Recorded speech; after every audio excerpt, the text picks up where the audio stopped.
I never properly thanked you for saving me from the Commander. If you hadn't shown up, So am I. I know you took a chance bringing me aboard this ship. I have seen the way your crew looks at me. They do not trust me. But I am not like Benezia.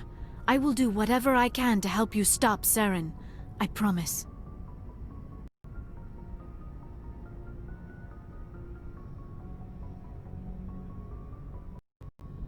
Don't worry, Liara. I trust you. I know you won't let me down. It means a lot to hear you say that, Commander. Thank you. Tell me about yourself, Liara. Me? I am afraid I am not very interesting, Commander. I spend most of my time on remote digs, unearthing mundane items buried in long-forgotten Prothean ruins. You must enjoy something about it. I love my work. History's lost secrets has a special appeal for me.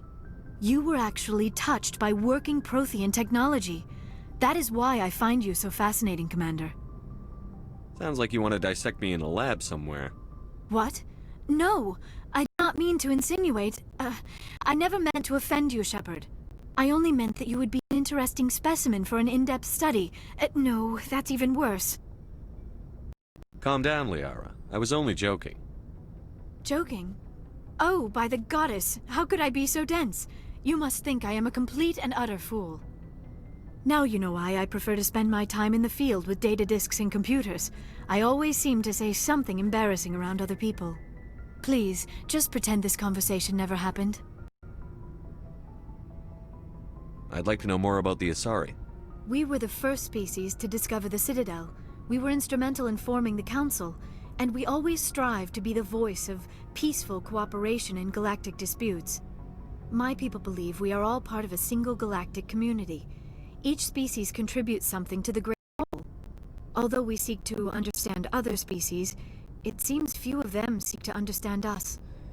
The galaxy is filled with rumors and misinformation about my people.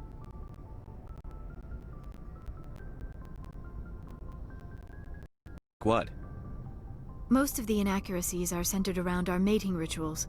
My species is monogendered. Male and female have no real meaning for us. We still require a partner to reproduce. This second parent, however, may be of any species and any gender. I don't understand. Your species can mate with anyone? Mating is not quite the proper term, not as you understand it. Physical contact may or may not be involved, but it is not an essential element of the union. The true connection is mental. Our physiology allows us to meld with other beings. We can touch the very depths of their minds. We explore the genetic memory of their species. We share the most basic elements of their individual and racial identities. We then pass these traits on to our daughters. It is how we learn to grow as a species and how we develop a greater understanding of other races. What happens to your partner after the union? Every relationship is different. Some unions are a single encounter with both parents parting ways afterwards. Others can be more long-term. Sometimes an Asari and her partner will stay together for many decades.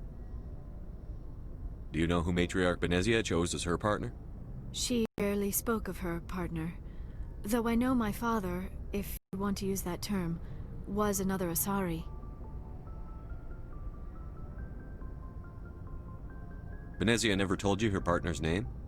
Union with our own kind is no longer common, not for the purposes of reproduction.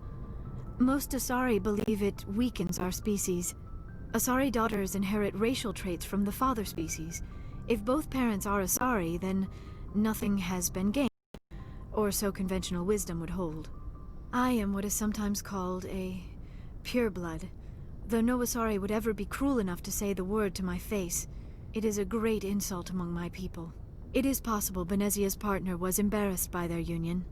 She may have been too ashamed to publicly acknowledge me as her offspring. Maybe she wanted to meet you but couldn't. Something could have happened to her. Maybe she passed away. You might be right. I hope you are. But I have no way to know for sure.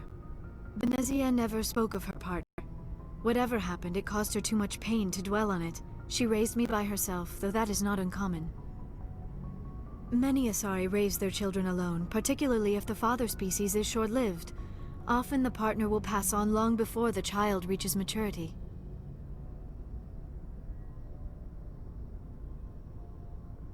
I should go. Goodbye, Shepard. Yes, Commander? Is there something you need? How well do you know the lieutenant? I'd never worked with him. Tends to keep to himself. Maybe because of the headaches. It's not easy. I should go. Goodbye, Commander.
Shepard, what can I do for you?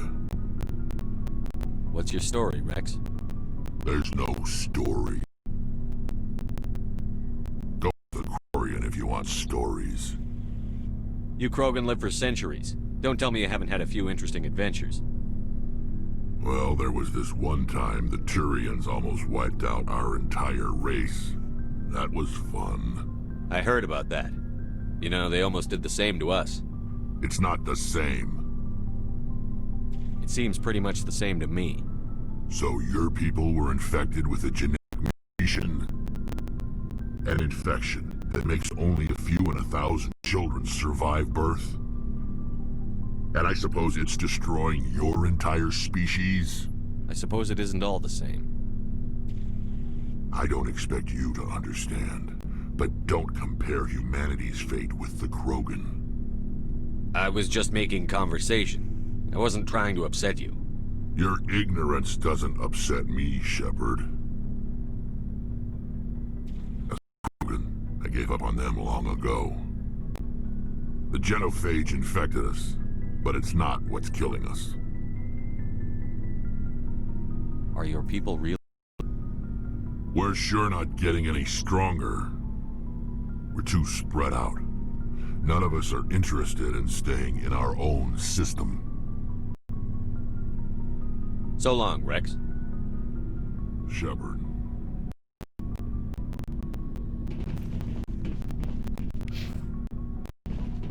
Commander, you have a minute to talk. I keep an open door policy. If you have any concerns, lay them on me. All right. I know things are different aboard the Normandy, but I'm concerned about the aliens, Vicarian and Rex. With all due respect, Commander, should they have full access to the ship?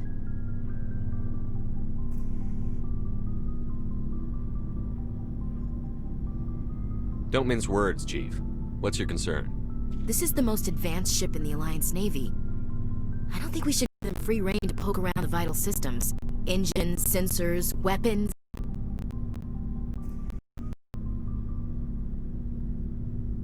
You don't trust the Alliance's allies?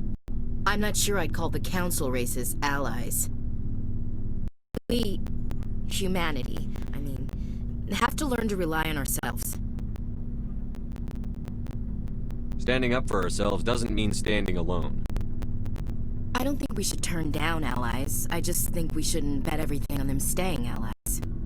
As noble as the Council members seem now, if their backs are against the wall, they'll abandon us.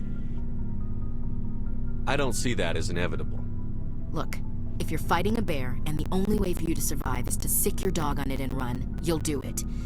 As much as you love your dog, it isn't human. It's not racism, not really. Members of their species will always be more important to them than humans are. You sound like one of those terra firma party pamphlets, Chief. Terra Firma is a pack of jackals. Founders had ideals. These days they just play off xenophobia and bigotry. I hope my reasons are more rational. My father, grandfather, great-grandmother, they all picked up a rifle and swore the oath of service. I guess we just tend to think of Earth's interests as our own. All right. I can see where your concerns are coming from, Williams. But this is a multilateral mission. You're going to have to work with aliens, like it or not. It won't be a problem, Commander. You say jump, I say how high. You tell me to kiss a Turian, I'll ask which cheek. Would you kiss anyone I ordered you to? That depends, sir. If you ordered me to kiss a superior officer, that would be a violation of the regs concerning fraternization. That would make it an illegal order. I'd be required to decline and relieve you of command. Sir. What's your opinion on the last mission? Not sure I buy Dr. Tassoni's story about her and her mom not talking. They're family, right?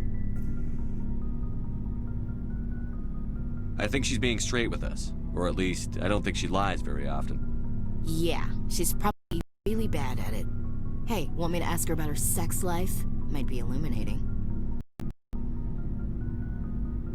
I don't think she's used to teasing. Good nature otherwise. No fun, Commander. Too bad those ruins got destroyed. I mean, they lasted thousands of years. That's impressive. We'll talk later, Williams. Looking forward to it, sir.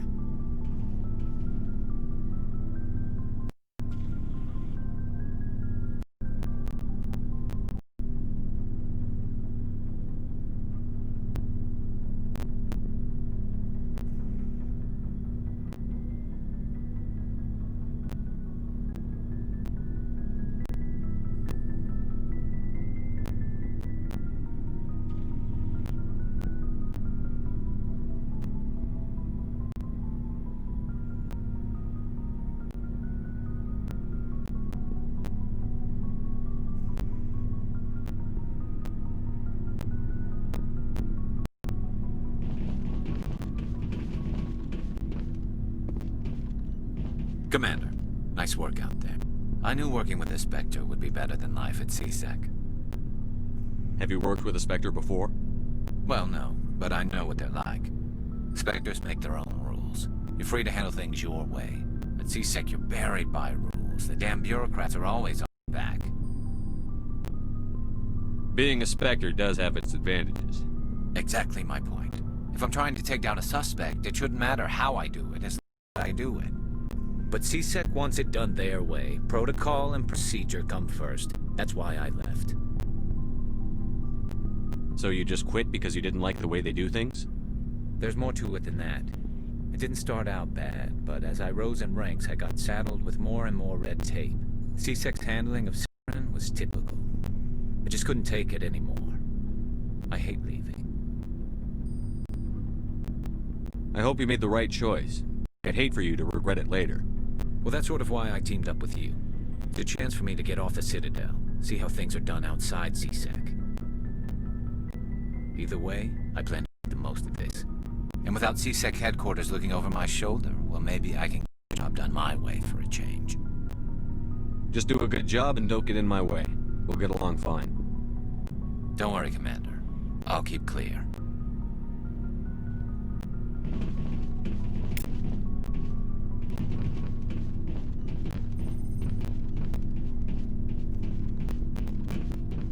Looking for supplies?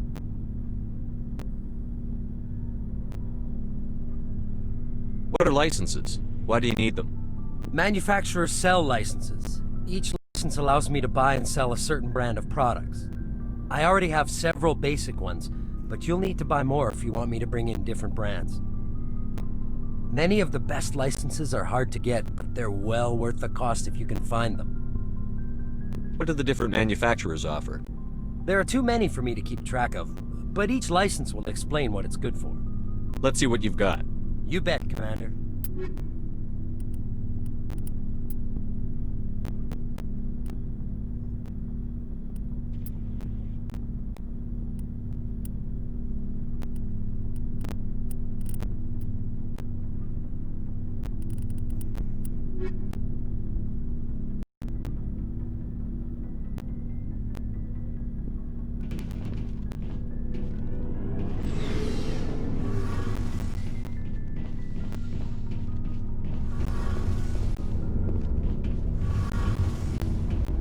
Your ship's amazing, Shepard. I've never seen a drive core like this before. I can't believe you were able to fit it into a ship this small. I'm starting to understand why you humans have been so successful.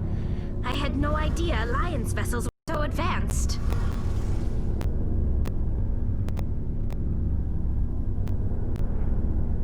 The Normandy's a prototype. Cutting-edge technology. A month ago, I was patching a makeshift fuel line into a converted tug ship in the flotilla. Now, I'm sitting on board one of the most advanced vessels in Citadel space. I have to thank you again for bringing me along. Traveling on a vessel like this is a dream come true for me. I didn't bring you along to admire my ship. I know I am here. I'll do whatever I can to help you stop Saren and drive his Geth armies back beyond the Veil. I want to know more about the pilgrimage. When my people reach maturity, we leave our birth ships and seek acceptance with a new crew. It's necessary to maintain genetic diversity among the fleet. But no ship wants to accept someone who will be a burden on them. So, to prove our worth, we embark on a pilgrimage. We set out alone, leaving the flotilla and our families behind us. We only return once we have found something of value we can bring back to the fleet. This is presented as a gift to the captain of the respective ship we wish to join. If the gift is accepted, we are welcomed into the crew. Can a captain choose to reject the gift? That doesn't happen often. Most captains are eager to increase the size of their crew. It increases their own standing in our society. Even when a gift is not particularly valuable, the captain usually accepts it out of a sense of tradition. However, there is a stigma to presenting a substandard gift. It's not the best way to make a good impression on a new community. Most pilgrims don't return until they find something worthwhile. I want to talk about something else. Like what? Tell me about people. Our lives aren't easy. Resources are scarce, and we are constantly on the move. Everything we do must in some way contribute to the continuation of the migrant fleet. There are 17 million Quarians in the flotilla, and each of us relies on the others for survival. The bonds among my people are strong. Unfortunately, we have had to surrender many of the freedoms and civil liberties other species take for granted. What kind of freedoms? Well, it's illegal for parents to have more than one child. If our population grows too much, it would strain our resources to their breaking point. Of course, we also can't allow our numbers to become too few. If our population is in decline, the rule against single births is temporarily repealed. In extreme cases of population decline, incentives are even offered to encourage multiple births, though the Conclave hasn't had to take such measures in nearly a century. I want to talk about something else. Like what? I should go. See you later. Hey, Commander, you know that Quarian, Tally? She's been spending all her time down here asking me about our engines. I'll tell her to leave you alone. What? No, she's amazing. I wish my guys were half as smart as she is. Give her a month on board and she'll know more about our engines than I do. She's got a real knack for technology, that one. I can see why you wanted her to come along. I figured she'd be a real asset to the team. You got an eye for Tally, Commander, but I'm guessing that's not why you came down here. Fill me in on the IES stealth systems. How does it work exactly? You can't hide a ship out in space. They emit too much heat and radiation. Too easy for sensors to pick them up, unless you find a way to capture those emissions. So our stealth systems trap the energy we give off in storage sinks built into the ship itself. No emissions to give away our location. Eventually the sinks have to be vented. More than a few hours silent running and they overheat. Cook us inside our own hull. There's no way for anyone to detect us? A visual scan can still pick us up. Anyone looking out a window can see us plain as day. But you have to be pretty close to get an actual visual out in space. Most vessels rely on scanners. As long as the stealth systems are engaged, they can't see us. Not unless we accelerate to FTL speeds.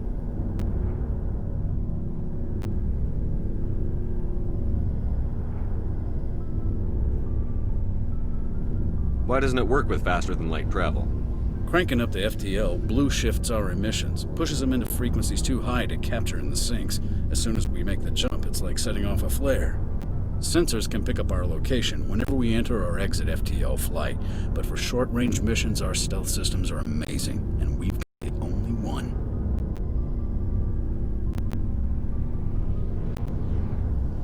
Carry on, Adams.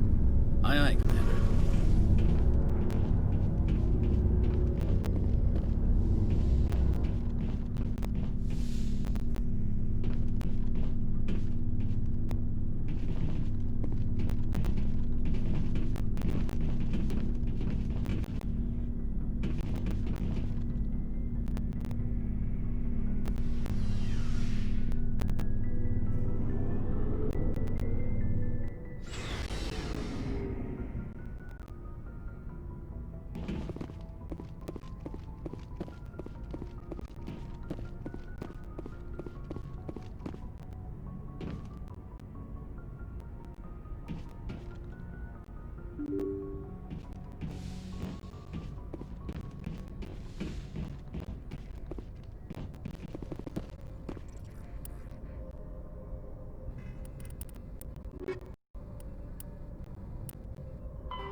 Equalizing interior pressure with exterior atmosphere. Logged. The commanding officer is ashore. XO Presley has the deck.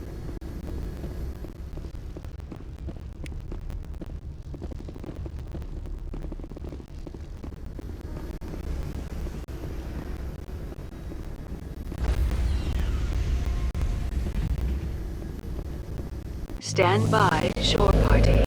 Decontamination in... Logged. The commanding officer is aboard. XO Presley stands relieved.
Commander, I'm reading a signal. Must be our Solarian infiltration tube. Check out those defense towers.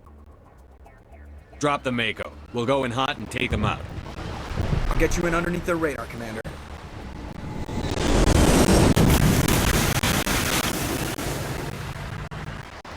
We've got a clean drop, Commander. Stay out of range and continue evasive maneuvers until I bring those AA towers down. I know the drill. Meet you at the camp once those towers are offline. Joker out.